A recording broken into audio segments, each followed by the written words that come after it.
Құрметті әріптестер, YouStudy тест кітапшаларынан сіздерге бірнеше нұсқаны қарастырайын деп отырмын.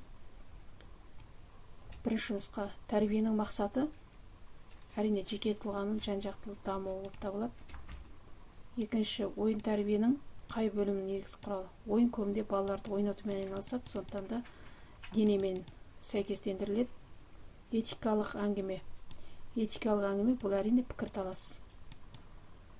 Тәрбие процесіндегі субъективті факторлар. Субъективті факторлар дегеніміз ол жалпы тұлға туралы, тұлғаның ішкі қажеттіліктерін білдіріп, тұлға қалыптасып өмір сүретін объективті жағдай. Оқытудың мазмұнын ұйымдастыру түрлерін, әдістерін оқытудың мақсаты мен заңдылықтарына сай. Бұл жерде оқытудың мазмұны ұйымдастыру дегеннен кейін ағылшынша сіз дидактика туралы сөз болып тұр. Дидактика заңдылықтары. Макет дегеніміз бұл бұл туралы сұрақ көбінде бейне нақтылы бір ненің көрсетуі деп сұрақты бұл жерде жоқ болып тұр. Енді макет туралы сұрақты білесіздер, нақтылы көзбен көріп, қолмен істелген затты көрсететін. Әрқайсында анықталған тапсырмаларды шешетін әртүрлі және қайталанатын істердің көмегімен оқушылардың оқу әрекетін басқару әдісі жаттығу. Алдын ала анықталған тапсырмаларды шешу, жаттығу. Оқу сабақтарының стандартсыз формасы. Оқу сабақтың стандартсыз. Меңгеру сабақ.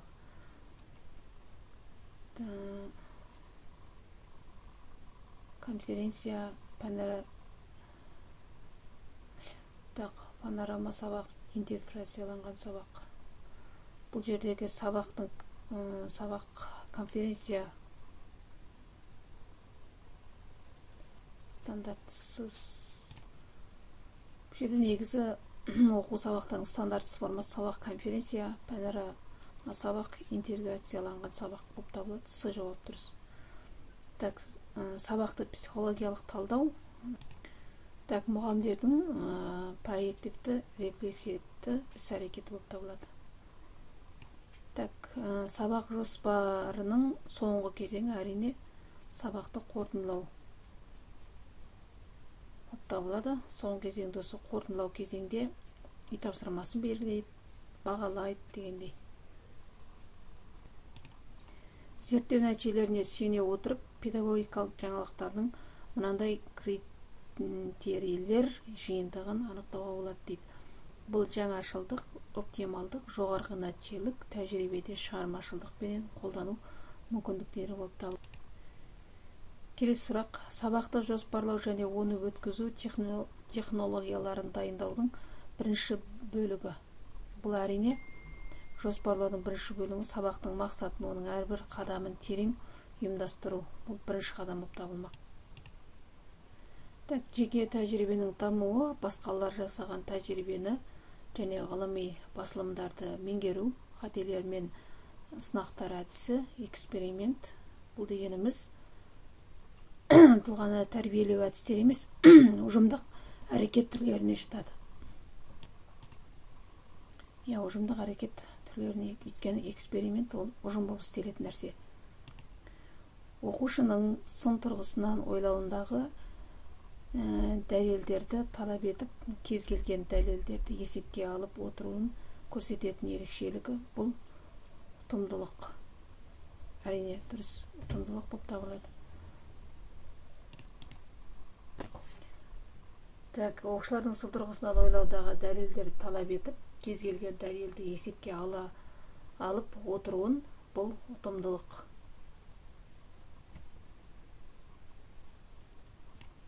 Ұтымдылық деп белгілеген, бірақ та негізі жүйелікке жатады бұл.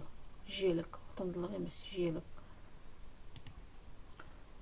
Айтпақшы, мына жердегі белгілеген дұрыс жауаптар бұл YouStudy'нің өзінің жауабымен сәйкестендіріп қойылған жауаптар. Сондықтан да мысалы қазір жоғары жақта біз теория бойынша мынаны жүйелік дедік, әмілетті негізі ұтымдылық деп белгіленіп отыр.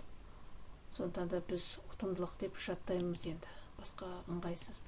Дарынды және талантты оқушылардың білімін жетілдіру бойынша қызметтің бірінші кезеңі бұл жалпы зерттеу жаттығулары.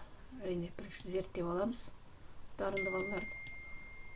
Көпіршілер деп саналу үшін оқыту мен оқудағы қарастырылатын жағдайдың бірі көпіршілер. Көпіршілер оқушылардың өз бетінше орындай алмайтын тапсырмалар. Бұл әрине көпіршілер өз бетімен орындай алмайтын тапсырмалар деп жаттасаңыздар болады. Блум таксономиясына сәйкес жаңа үлгіде әртүрлі тәсілдерменен элементтерді қиыстыру арқылы ақпаратты жүйелеу деңгейі бұл жинақтау. Блум таксономиясына сәйкес жаңа үлгіде әртүрлі тәсілдермен элементтерді қиыстыру арқылы ақпаратты жүйелеу деп тұр. Ақпаратты жүйелеу, ақпаратты жинау, жинақтау деген мағынаға сәйкес келіп тұр. Есте сақтайтын ақпаратты танымал жерлермен байланыстырып елестетуге негізделген әдіс бұл орын әдісі. Орын әдісі. Енді мына жерде сұрақтың жауабы көрсетілмеген екен. Енді АКТ қолдану, көрсету, оқыту аспектісін қолданудың мысалы дейді. АКТ енді ол әрине электронды пошта, солар кетеді. Енді тәсілді немесе дәйектілікті дамыту дейді. Мына жерде кішкене сәйкес келмей тұр. Көрсету, оқыту аспектісінің қолданудың мына жерде артықшылығы, ерекшелігі деп қою керек. Сол кезде тәсілдерді немесе дәйектілікті дамыту. Дәйектілік тәсіл. Дәйектілік дегені өзіңіздің жауабыңызды дөп басып дұрыс деп компьютерде белгілеу. Бұл дәйектілік, дәлдікті дамытады. Сондықтан да бұл жерде кішкене сұрақпен не. Енді мысалы десе, бұл жерде электронды пошта, күнделік, кизи, дарын онлайн мектеп, солармен жұмыс жасау, соған кіретін мысал ретінде. Сандық технологияны пайдалана отырып, мәліметтердің орналасқан жерін анықтап, оны түсіндіру, бақылау қабілеті дейді. Бағалау қабілеті ол ақпараттық сауаттылық. Сандық технология әрине ақпараттық сауаттылыққа жатады. Келесі, оқушылардың сын тұрғысынан ойлауының негізгі ерекшеліктерінің бірі сыңар жақтылықтың болмауына сәйкес келетін сипаттама дейді. Сыңар жақтылық. Сыңар жақтылық деген енжарлық, сәйкес өзінің несіне тұрмау деген мағына білдіреді. Ондай болса бұл тиянақты, нақты және жан-жақты деп антонимін аламыз.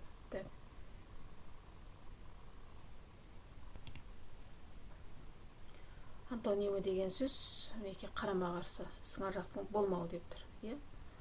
Сол бойынша талдаймыз. Енді келесі, бағалау мақсатында жүргізілген қадағалау нәтижелерінің интерпретация. Қадағалау мақсатында жүргізілген, бағалау мақсатында жүргізілген қадағалау. Анықталған мәліметтердің мәнін анықтау. Анықталған мәліметтердің мәнін анықтау. Жаңа оқулықтың пәнді оқытудағы тиімділігін тәжірибе жүзінде сынақтан өткізудің бағалау мақсаты бұл бағдарлама мазмұнын бақылау. Сабақты зерттеуді жүзеге асыратын педагогтар бұл оқытудың жаңа тәсілін модельдейді. Оқытудың жаңа тәсілін модельдейді. Әрине, сабақты зерттеуді жүзеге асыратын педагогтар ол жаңа тәсілдердің модельдерін қарастырады деген сөз. Келесі, сабақты зерттеу тобы зерттеу сабағынан кейін жүргізілетін талқылау құрылымына сай бірінші қарастырылады. Енді әрине бірінші қарастыратын енді зерттеу сабағы бұл lesson study болып табылады ғой. Lesson study болғанда бақыланатын оқушылардың оқуы.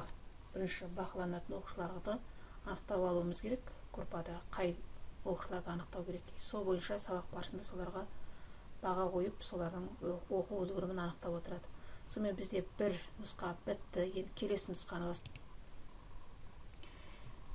Тәрбиелік ықпалдардың тізбектілігі, жүйелігі, біріктігі және үздіксіздік принципі дейді. Енді қарап отырсақ, бұл жерде сұрақтардың жауаптарына өмір сүруге емес, тәрбиелік тұлғалардың қойылатын бірыңғай талаптардың жоқ, оқушылардың еңбек жоқ, қоғам мүддесіне жоқ, әрбір бөліктері мен элементтері түгел бір тұтастығын құрайтын педагогикалық жүйе. Так.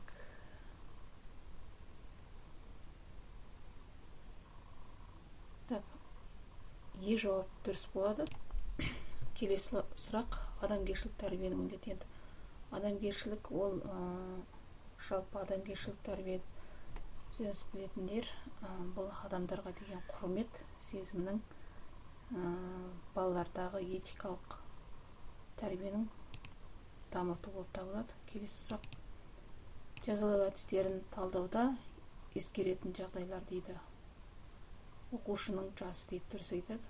Оқушының жасы. Так, оқушының жасы дедік, сонымен бірге ерекшеліктер оқушының. Біз екі нәрсе қарау керек. Келесі сұрақ: тәрбие процесі нәтижесінің басты белгісі дейді. Басты белгісі, негізгі бірнеше белгілер бар. Жерде қарым-қатынас, әрекет пен дағдының қалыптасуы, тәрбиешілердің тәрбие процесінің мәнін түсіну деген, тәжірибеде әрекет білімін одан ары дамыту деген.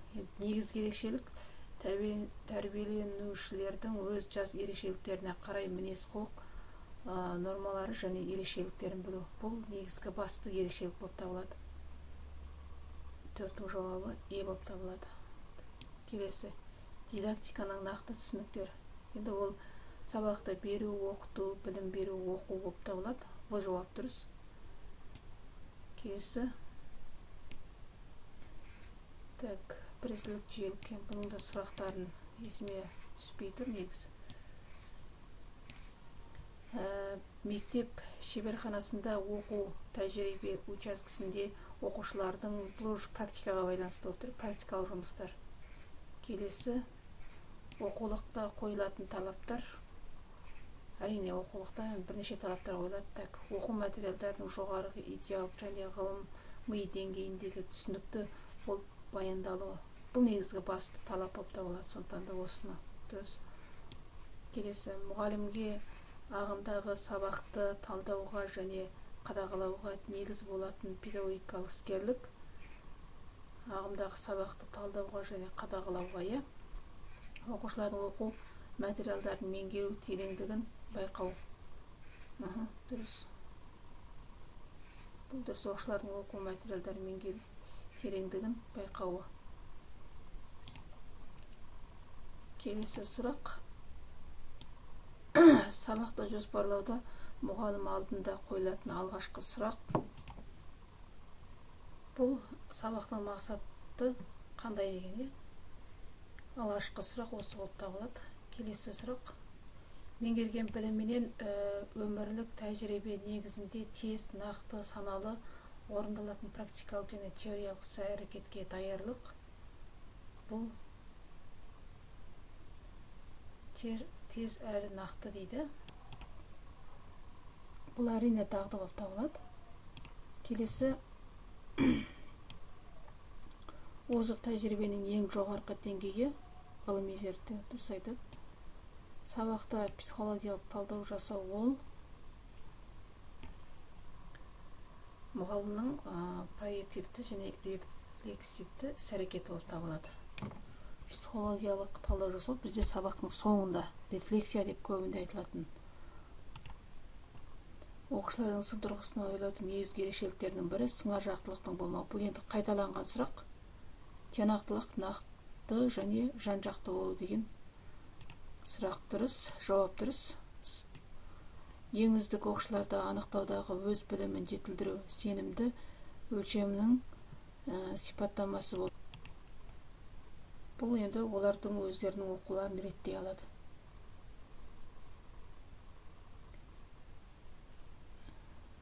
Так, келесі: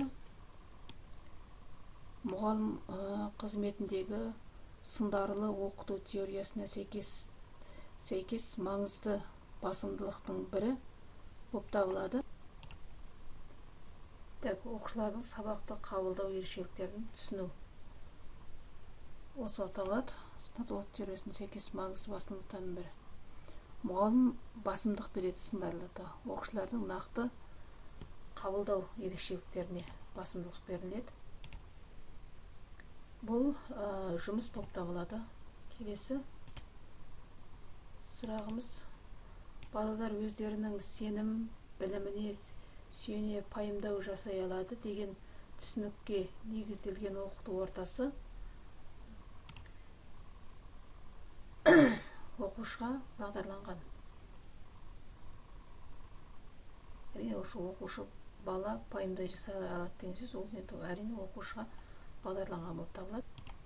Жаттап алған білімді тексеруге арналған сұрақ. Бұл төмен деңгейлі, төмен дәрежелі.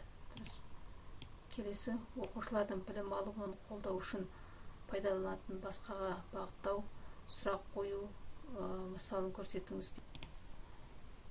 Әрине, бұл өз сіз мысал келтіре аласыз ба? Немесе осы айтқандарыңызға мысал келтіре аласыз ба деген бірнеше жауап түрі бар. Дәйектілікті дамытуда АКТ қолдану және оқыту аспектісінің мысалы дейді. Енді АКТ дегеннен кейін ол әрине бізде тестілеу және растау деген болып табылады. Енді тестілеуде АКТ бойынша да жүргізілуі мүмкін, АКТ бойынша емес, жай кітапша бойынша да болуы мүмкін. Сондықтан да дәйектілік деген сөзге қарап, нүктесін қою, бағалау деген сияқты дәйектілікке қарап отырып, біз талдау және бағалау дегенді дұрыс көрдік. Себебі кейінгі жауаптарда да осы талдау және бағалау көбінде дұрыс жауабы белгіленіп жүр. Келесі: орта бірлесуден гөрі бәсекеге бағытталатын әңгіменің түрі. Бұл әңгіме дебат. Көбінде телевизияда осы әңгіме дебат түрін көбінде дамытып жатыр қазір.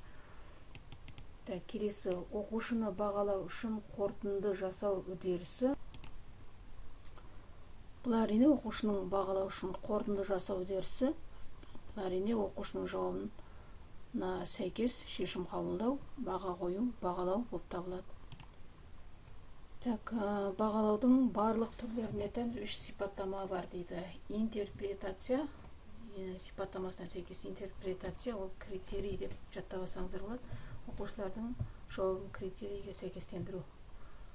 Келесі сұрақ: дарынды, талантты балаларды тексеру парағы бойынша оқыту және проблемаларды шешуде балама шешімдерді көріп қабылдай алады деп анықтаған өлшем шоғырлану деп түсініп алсаңыздар болды. Шоғырлану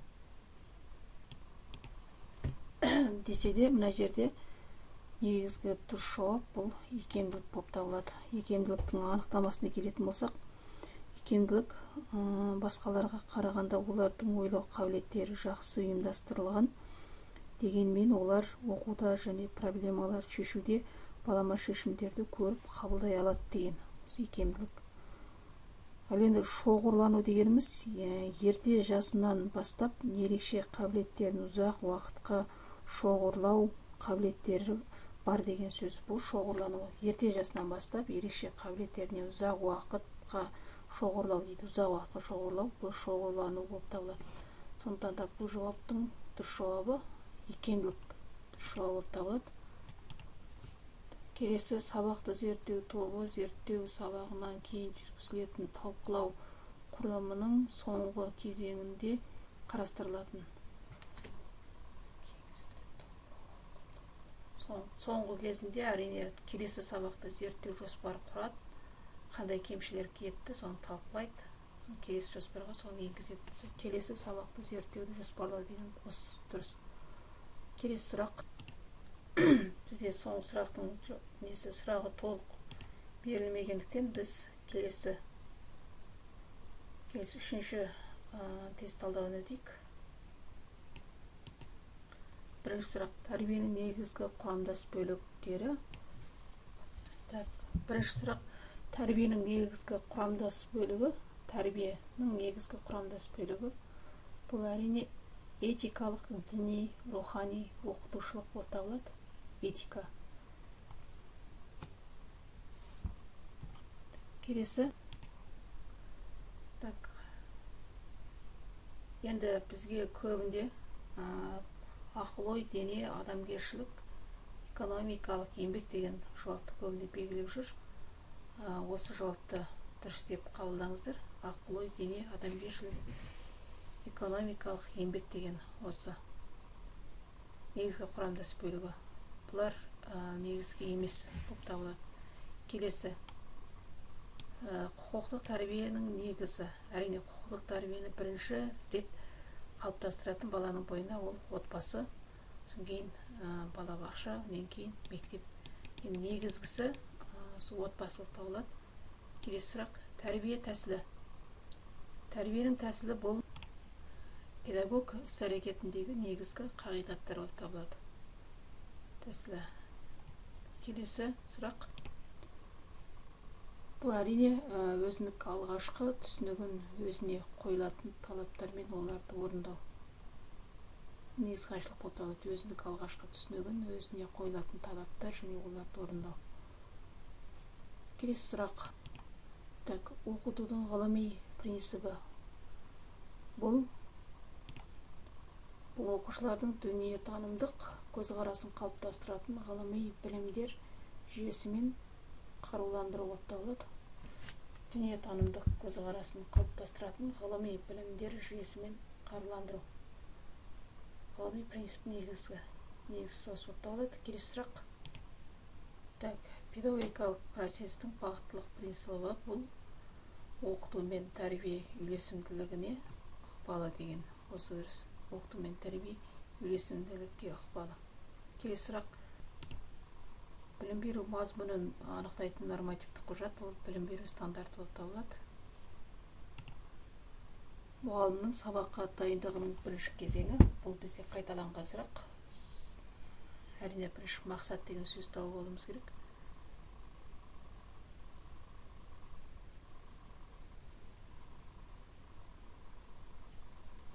Сабақтың тақырыбы бойынша жоспарлау. Тақырып бойынша жоспарлау. Мақсат қою деген сөз. Келесі сұрақ,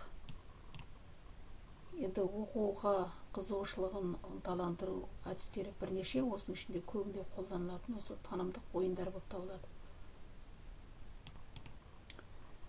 11. Мұғалімнің осы педагогикалық тәжірибесінің қай тәжірибеден артықшылығы дейді? Жай тәжірибеден. Енді дүниетанып қалыптастыру, енді екі жақта да қалыптастырады. Мұғалімнің моральдық этикалық бұлаған қатысы жоқ. Ниеттендіру бұда жоқ. Логикасы, әдісі, тәсілі жағынан ерекше тиімді нәтиже береді деген осы. Жауап дұрыс. Логикасы, әдісі, тәсілі жағынан ерекше тиімді нәтиже береді деген. Педагогикалық зерттеудің негізгі әдістерін білу мұғалімге не үшін қажет? Әрине, озық тәжірибелерді үйрену үшін қажет. Педагогикалық жаңалықты жасау, игеру және пайдалануға негізделген мұғалімнің қызметі инновациялық бағыттылығын көрсетеді. Жаңалықты жасау, игеру деген сөз енді инновациялық бағыттылықты көрсетеді. Осы жауап дұрыс деп ойлаймын. Келесі сұрақ, 15-ші оқушылардың сын тұрғысынан ойлаудағы дәлелдерді талап етіп, кез келген дәлелді есепке алып отыруын көрсететін ерекшелік. Дәлелдерді талап етіп деген сөз. Сондықтан да бұл ұтымдылық болып табылады. Дәлелдерді талап етіп,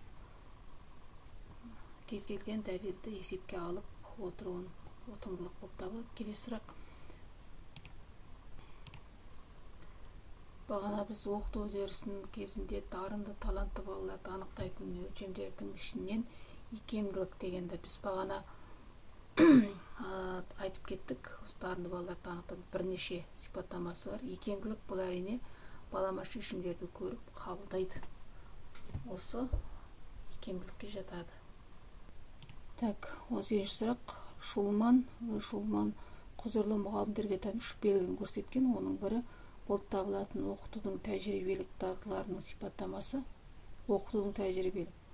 Оқушылардың білімін бағалау, ынталандыру, сабақты жоспарлау, әдістемелерін меңгеру деген осы дұрыс жауап болып табылады. Келесі сұрақ, ұзақ мерзімді жадыда тәжірибелердің толық тізімі алғашқы болып сақталатын компонент. Ұзақ мерзімді жадыда деп тұр. Ұзақ мерзімді жады деген сөз толық тізімі. Ондай болса, бұл эпизодты болып табылады. С жауап дұрыс. Так, келесіде адам тәжірибесінің толық тізімі алғашқы сақталатын жады. Бұлда да сол эпизод болып табылады. 21. Сын тұрғысынан ойлау, қарым-қатынас жасау дағдыларын дамытудың негізгі тәсілі. Бұл сын тұрғысынан ойлау, қарым-қатынас жасау дағдыларын дамытудың негізгі тәсілі. Бұл дәлелдеу болып табылады. Так, орта мерзімді жоспарлаудың қызметі ол оқу бағдарламасын құру табылады. Так, оқытудағы тәжірибе үлгісі және ақпараттық коммуникациялық технологиялар көмегімен көрсету аспектісінің арасындағы сәйкестік дейді. Көрсету. Бұл өлшеулерді қалай жүргізу керектігін көрсету болып табылады. Өлшеулер. Келесі сұрақ. Оқушылар бір-бірінің үлесін сынамайтын және сындарлыққа негізделген әңгіме түрі. Бұл кумулятивтік болып табылады. Оқу үдерісінің қатысушыларына жетістіктер мен дамуы туралы хабарлау. Бұл әрине кері байланысты болып табылады.